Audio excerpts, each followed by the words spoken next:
நடத்தும் வல்ல தேவன் வாழ்வில் நாயகனே.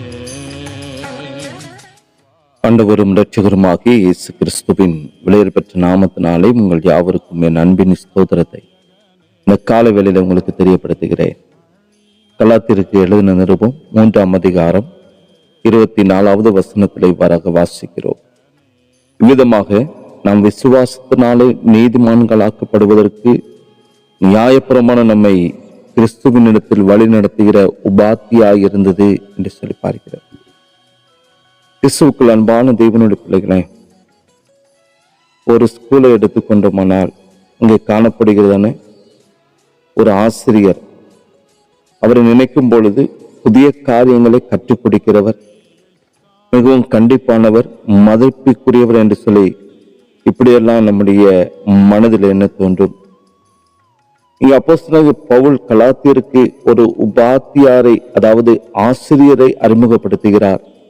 நாம் விசுவாசத்தினாலே நீதிமான்களாக்கப்படுவதற்கு இந்த நியாயப்பிரமாணமே நம்மை கிறிஸ்துவினிடத்தில் வழி நடத்தும் உபாத்தியாய் இருந்தது என்று சொல்கிறார்.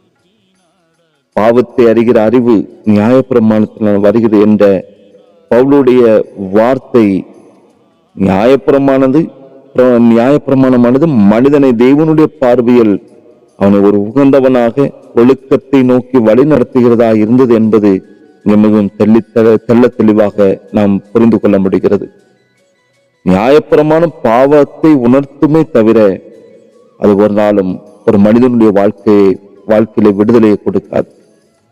அது விசுவாசத்திற்குரியது அல்ல. அதன் உணர்த்துதலினாலேயே நாம் விடுதலையை தேடி ஆண்டவராக இயேசு கிறிஸ்துவிடம் இருந்து வருகிறோம். அது நம்மை கிறிஸ்துவை நோக்கி வழி நடத்துகிற ஒரு உபாத்தியாய், ஒரு ஆசிரியராய் இருந்தது என்று சொல்லி அப்போஸ்தலனாகிய பவுல் குறிப்பிடுவது இதுதான். அதுவே மொத்தத்தில் மதிப்புக்குரிய, கண்டிப்புக்குரிய ஒரு ஆசிரியராக இந்த நியாயப்பிரமாணமானது செயல்பட்டது. ஆனால் இந்த நியாயப்பிரமாணத்தை மீறுவது அது பாவமாகையால் அது நம்மை தண்டிக்கும்.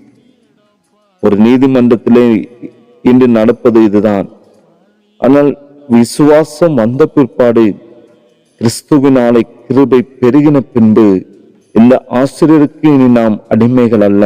நாம் கிறிஸ்துவின் கிருபையாலே முற்றிலுமாய் விடுதலையாக்கப்பட்டோம். அந்த கிருபை நாம் தொடர்ந்து பாவம் செய்ய நமக்கு நம்முடைய வாழ்க்கையில இடம் கொடுக்காமல் நம்மை விலக்குவதற்கு கிருபையானது ஒவ்வொரு நாட்களும் பெருகி கொண்டே இருக்கிறது. அந்தவராக இயேசு கிறிஸ்துவுக்குள்ளாக ஞானஸ்தானம் பெற்று யாவரும் அவருடைய புத்திரராகும் அந்த ஸ்லாக்கியத்தை பெற்று இருக்கிறோம். அவருடைய புத்திரர் என்ற அந்த ஒருமைக்குள் கிரேக்கர்களோ யூதரோ ஆணோ பெண்ணோ என்கிறதான எந்த வித்தியாசமும் பாகுபாடும் இல்லை. கிறிஸ்துவினுடைய இரத்தத்தால் மீட்கப்பட்ட எல்லாருமே அவருடைய சுதந்திரராக, அவருடைய பிள்ளைகளாக நாம் காணப்படுகிறோம். நியாயப்பிரமாணம் உபாத்தி மாத்திரம்தான். ஆனால் ஆண்டவராக இயேசு கிறிஸ்துவனுடைய இரத்தம் மாத்திரம்தான் ஒரு மனிதனுடைய வாழ்க்கையிலே விடுதலையை கொடுக்கிறது. நீதிமன்றங்கள் ஒருபோதும் நம்மை வழி நடத்தாது. அது நம்முடைய தவறுக்கு ஏற்றதான தண்டனையை அங்கு கொடுக்கிறது. ஆனால் ஆண்டவராக இயேசு கிறிஸ்து ஒருவர் மாத்திரம்தான் நாம் செய்கிற அந்த தவறிலிருந்து நம்மை மன்னித்து நமக்கு விடுதலையும் கொடுத்து நம்மை வழி நடத்துகிறவராய் காணப்படுகிறார். அவருடைய இரத்தத்தினால் மாத்திரம்தான் ஒரு மனிதன் பரிபூர்ணமான மீட்பை பெற்றுக்கொள்ள முடியும். அந்த மீட்பை ஒரு நாளும் உதாசீனப்படுத்தாதவர்களாக தெய்வ சமூகத்துல நம்ம இந்த காலை பொழுதுல நம்மை அர்ப்பணிப்போம்.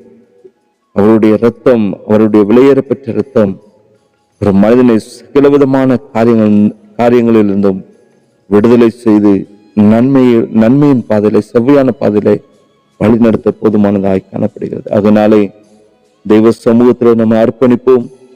ஒவ்வொரு நாட்களும் பரிசுத்த ஆவியானவருடைய அந்த சத்தத்துக்கு, வார்த்தைக்கு செவி கொடுத்து அவருக்கென்று கீழ்ப்படிய, அவருடைய நாம மகிமைக்கென்று வாழ தெய்வ சமூகத்தில் நம்ம அர்ப்பணிப்போம். தெய்வ கிருபையும் சமாதானமும் யாவரோடும் கூட இருப்பதாக. நான் செபிக்கலாம். நேசிக்கிற அன்பின் நல்ல தகப்பனே, இப்போ ஆசீர்வதிக்கப்பட்ட இந்த காலை வேலைக்காக உம்மை நன்றியோடு ஸ்தோத்திரிக்கிற ஆண்டவரே. நீர் ஒருவர் மாத்திரம் எங்கள் வாழ்க்கையில் நல்ல ஒரு ஆசிரியராக இருந்து மட்டும் நீர் எங்களுக்கு உதவி செய்து வழிநடத்தி வருகிற மேலான கிருபைகளுக்காக நம்ம நன்றியோடு ஸ்தோத்திரிக்கிறோம் அப்பா. நமக்கு நன்றி செலுத்துகிறோம். ஒவ்வொரு நாட்களும் உம்முடைய கிருபையை பற்றி கொண்டு உமக்கென்று வாழ இந்த காலை பொழுதிலே தம்முடைய பிள்ளைகள் யாவருக்கும் கர்த்தர் கிருபை செய்வீராக. நீரே வழியாய் சத்தியமாய் ஜீவனமாய் இருந்து என் தகப்பன் கூடவே இருந்து வழி நிறுத்தப்பா. உமது பாதையில் ஆண்டவரே மென்மேலுமாய் வாழற உமக்கென்று ஜீவிக்க இந்த காலை பொழுதிலே தகப்பனை அப்படிப்பட்ட கிருபையில் கொடுப்பீராக. ஆசீர்வதிங்க. இயேசுவின் நாமத்தை ஜெபிக்கிற நல்ல பிதாவே. ஆமேன் ஆமேன். போகும் வழியை காட்டி நல்ல போதனை செய்வார்.